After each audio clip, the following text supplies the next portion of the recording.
Prej 2 ditësh në Vlorë po punohet pas një defekti të krijuar në linjën e transmetimit të ujësjellësit me diametër 1000 mm, çka ka detyruar ndërprerjen e furnizimit me ujë të pijshëm për banorët e qytetit.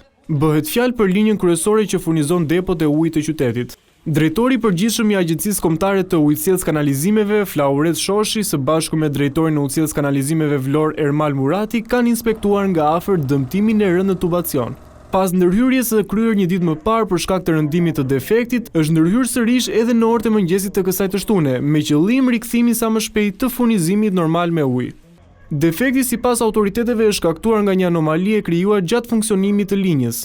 Kjo situatë vjen nga një anomali e krijuar, siç e inspektuam dhe bashkë, po përpiqemi tani maksimalisht të gjejmë të rekuperojmë zgjidhjen për të rikthyer ujin qytetarëve.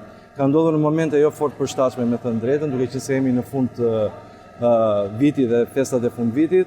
Sipas Muratit, defekti nuk i përket linjës së re të ujësjellësit, por kësaj linje transmetimi që është pjesë e një projekti të viteve 2009-2010.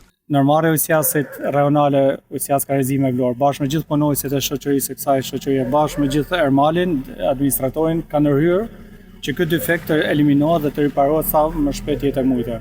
Për shkak të kësaj problematike, për më shumë se 24 orë, Vlora po përballet me mungesë të ujit.